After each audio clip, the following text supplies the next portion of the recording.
Hello lovely people, today I want to talk about 10 books that I definitely need to read before the end of this year.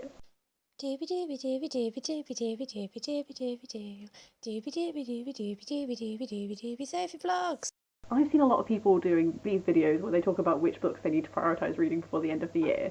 I definitely have like a mental checklist in my head of some books which I need to prioritise, so I thought this would be a great way to hold me accountable. Half the time my videos are if I put it in a video then it means I have to do it. So I have 10 books to talk about, 8 fiction, 2 non-fiction. I'm going to dive into it. I'm really sorry if you can hear my neighbour's Hoover or the sirens outside. It seems a lot of stuff is happening today. The first book is one that I kept saying I was going to read in November. November's very nearly over and I haven't read it yet, so we'll see.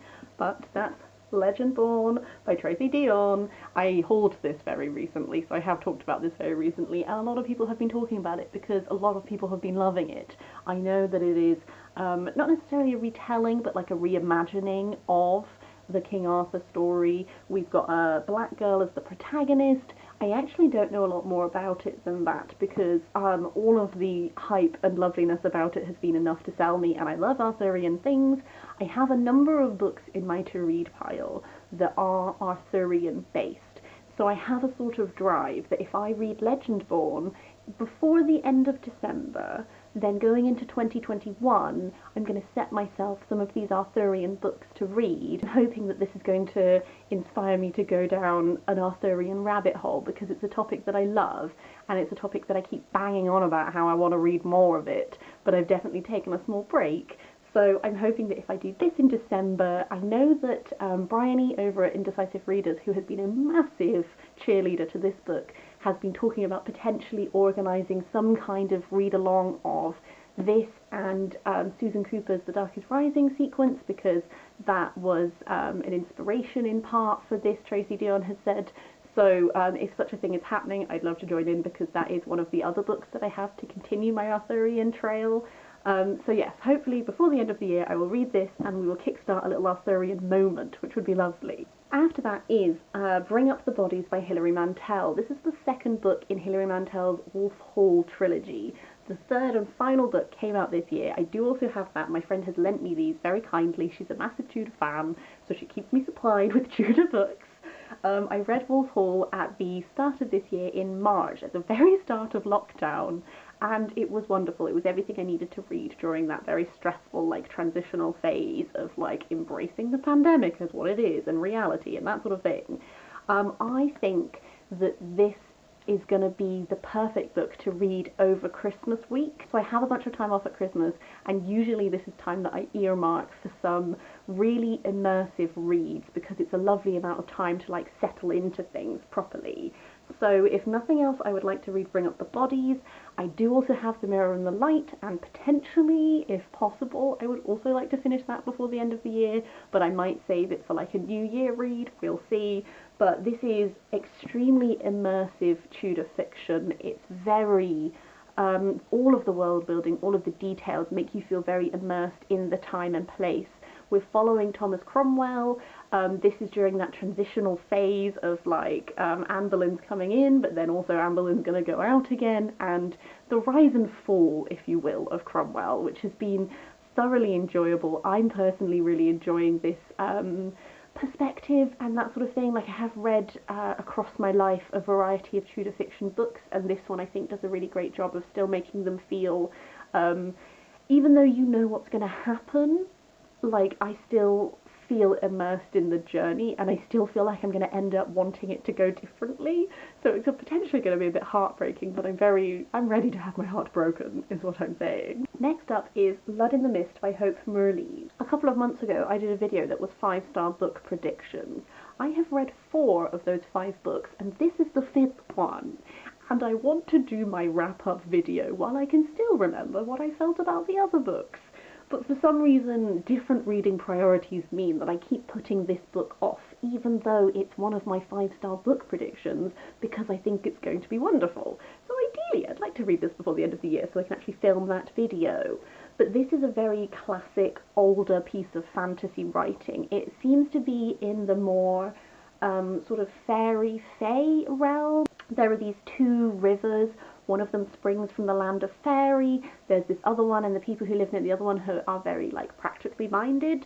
So I feel like it's going to be this meeting of like very like sensible, practical minded things with fae wildness. I don't really know much more about this. I know that it's very influential. There's a quote from Neil Gaiman on it.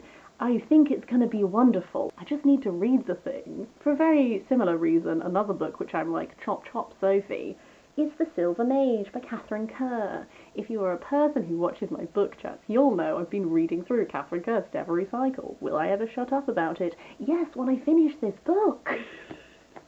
So it's like an epic, like 15-book series.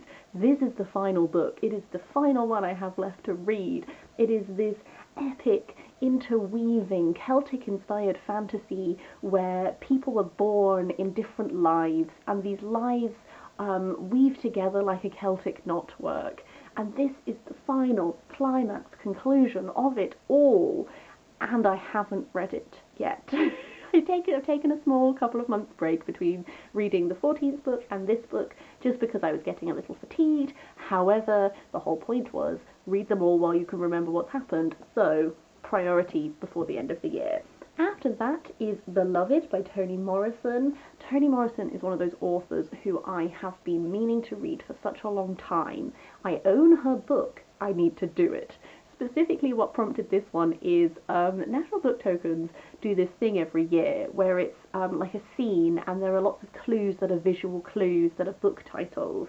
I spent an unreasonably long amount of time doing it. I will link it below in case you also want to do it.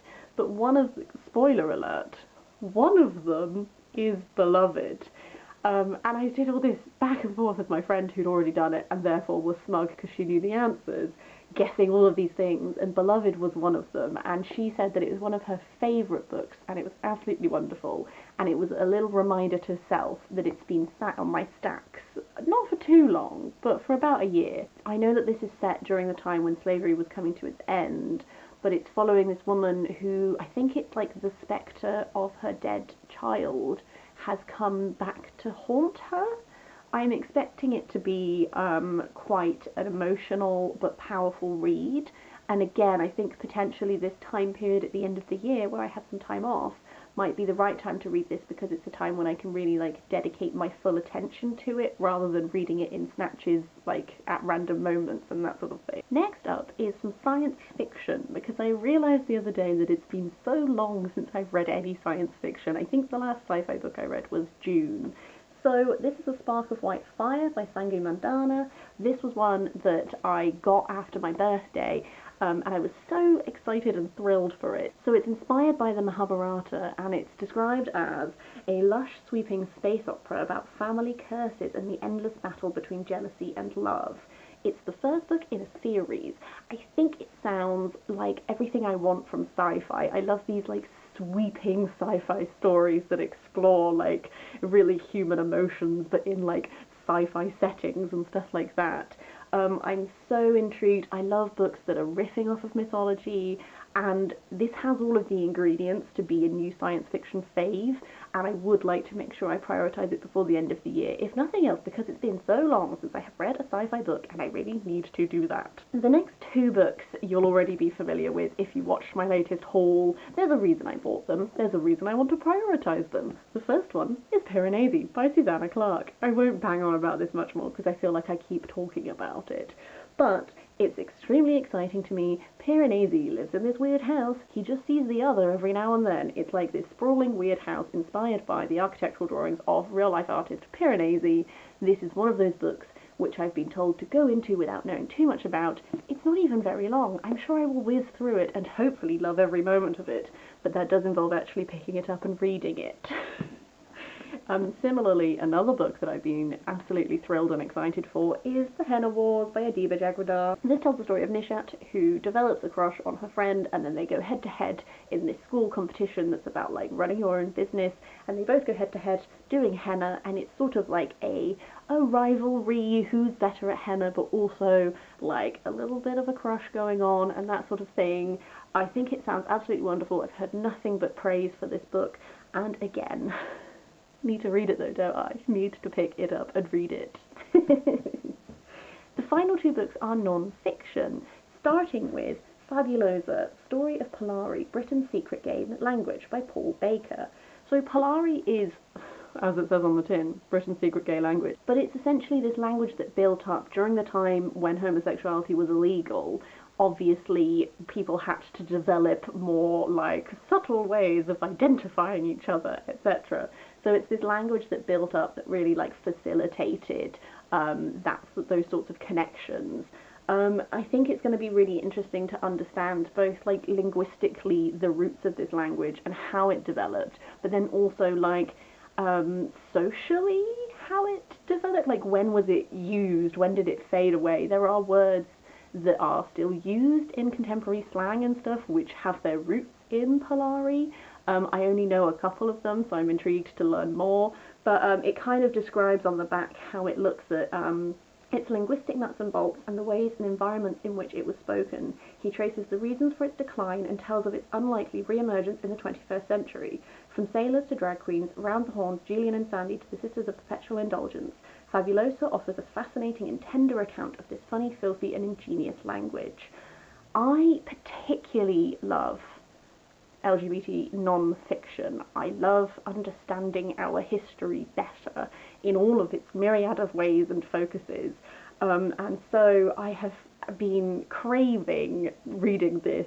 I'm currently taking part in Non-Fiction November. I had maybe planned on sneaking this into my reading month because I've been really prioritising non-fiction. I just don't think I'm going to have the time with the current books that I have on. So this is definitely, if not a Non-Fiction November read, before the end of December read for sure. The next book is completely different again. That's like story of my reading taste, am I right? This is The Dirt. It's by Motley Crue with Neil Strauss, aka Neil Strauss wrote most of it, but he interviewed Motley Crue a lot.